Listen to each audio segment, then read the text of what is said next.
what you've made this morning. And I am sure it has given a lot of hope to a lot of people in this country that, in fact, this institution of the Senate can rise to the occasion when other people are failing. They say that with great power comes great responsibility.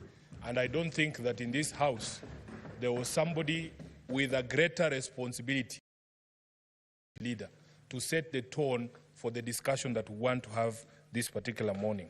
I think I hear what Kenyans are saying. They want to see from the leadership of this country contrition.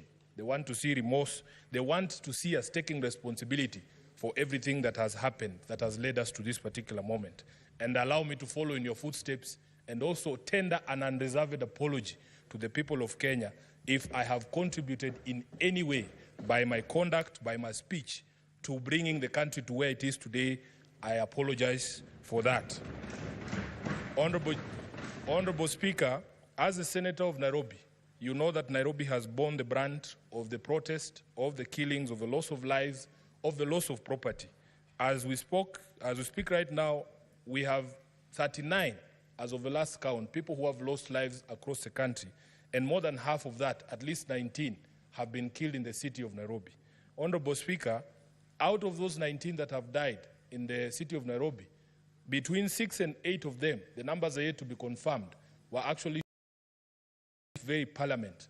And as we join our country and our colleagues in mourning, I also want to take this opportunity to send my heartfelt condolences to all the families that have lost their loved ones in this particular protest.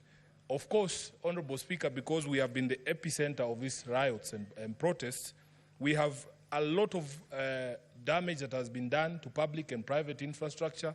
We have lost a lot of property. In fact, the value is unknown. We will need time to actually do an audit of all the property that has been destroyed. Businesses in Nairobi CBD have been shut. There have been all sorts of claims, Honorable Speaker. There's people who have come to me and even talked about ethnic profiles businesses, that it's certain communities that are being attacked and others are not being attacked. We are in a place where we have never been in terms of the crisis that is facing us. And all I hear the young people of this country saying is that we as a leadership now need to stop talking. We now need to stop talking and want to listen to these young people. Honorable Speaker, I have been turning down invitations to media houses because I'm asking these media houses, why don't you invite these Gen Zs themselves to tell you what it is they want, to paint a picture of the kind of country that they want? Would you believe it, Honorable Speaker? The many Gen Zs who are being invited to these TV shows are afraid that they will not leave that TV station and get home because they are afraid of being arrested or detained outside those TV stations. And the conversation here, Honorable Senator Cheruiyot, is that we now need to do certain things to facilitate a conversation to happen, starting with what we are doing here. We need to show remorse as leaders. We need to stop threats to people who are...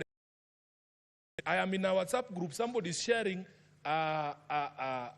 what is it called, a charge sheet of someone who's being arraigned in court because they said Ruto must go.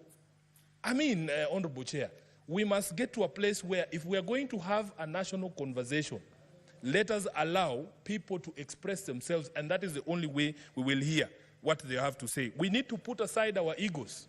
I know some of the things that we are being told and the things that are being directed at us is very humiliating.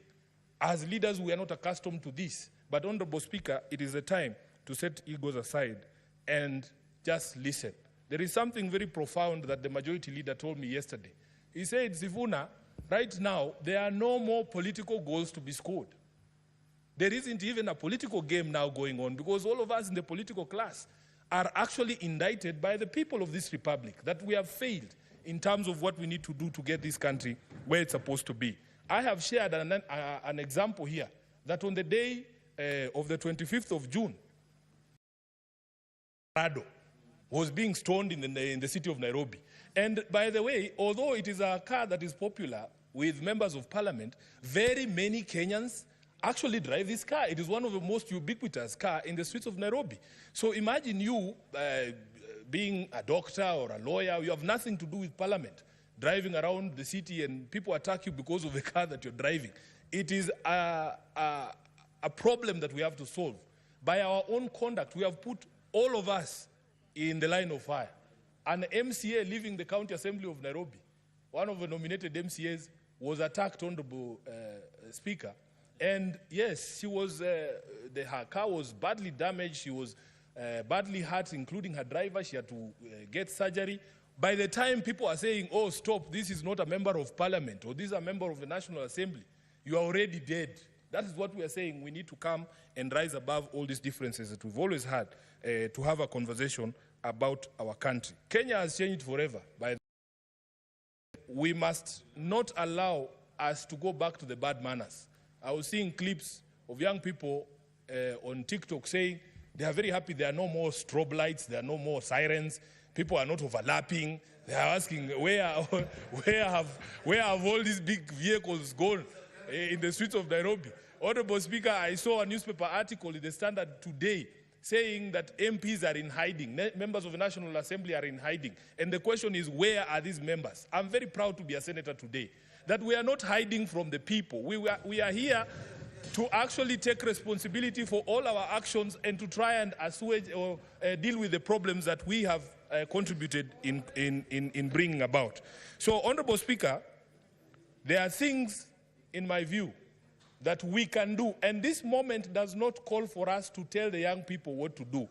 We need to demonstrate that we are hearing what they are saying and look at ourselves in the mirror, Honorable Speaker. It has to be about us. We start with the House of Senate and the House of Parliament generally, so that we are able to demonstrate that we understand what these young people are saying.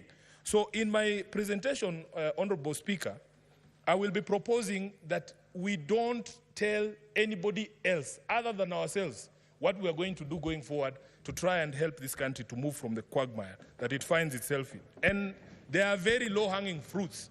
My friends here have spoken, for instance, about the supposed salary increments. By the way, in defense of the SRC, I know many of you have bashed them here. That Gazette notice that is in the public domain and discussion right now was published on the 9th of August 2023, the day we went for elections. I am telling you, because it is supposed to be 2022, 9th of August 2022, because it's supposed to be that members of parliament, when you go for elections, people should know how much money you're going to make in advance. And the role of setting salaries was removed from us. The public still thinks that Sifuna has the power to increase his own salary. I do not have that power. That power is in a constitutional commission called the SRC. Honorable Speaker, what we need to do, and I'm very happy my colleagues who have gone before me have said it, in all honesty, nobody asked for that increment. Nobody that I know. Personally, I never asked for that increment of 14,000 shillings. Tone deaf if we're going to insist that we get that increment this particular year or next year, when the economy is in the doldrums, when many Kenyans have nothing to put on the table. So I also support the proposal by members who have spoken before me that we formally resolve that we as the Senate are not interested in any additional salaries this particular financial year. Number two, Honorable Speaker, we need to relook at our budgets in this House, and see where we can make major concessions and cuts for members of the public to feel that we are actually lessening the burden and not increasing the burden. And I want to give a personal example, and you'll forgive me if I'm giving out house secrets. Honorable Chair, when I became the Deputy Minority Whip, I was allocated a vehicle, a GK vehicle. On the first day that I used that car to go home, I passed through the expressway. I was shocked, Honorable Speaker, at the amount of money that is on my ETC card for my parliamentary car. As of this morning, when I used that same car to come here, there is 377,000 Kenyan shillings on my ETC. There is 377,000 Kenyan ETC of the vehicle that have been given by Parliament. It does not make sense. It does not make sense, Honorable Speaker. So what you do, members of Parliament, the staff of Parliament have to be honest with Kenyans. In the way the budgets of Parliament are prepared, there are ways and means of reducing the expenditure in this House in a manner that will reduce the burden on taxpayers. I honestly do not need all that money. Even if I ran up and down the expressway for a year, I would never exhaust 370,000 Kenyan shillings. So, Honorable Speaker, we must do this so that we demonstrate to the people that we are serious about what we are talking about. Number 3, Honorable Speaker, I want to speak about something in the motion. The majority leader proposed that National Assembly should reconvene so that they deal with the question of the presidential memoranda on the finance bill. Mr. Speaker, just as a constitutional lawyer, we in the opposition or in the minority have a different take on how this finance bill should be dealt with. Honorable Speaker, if you look at Article 115 on what should happen to a bill when it is sent back to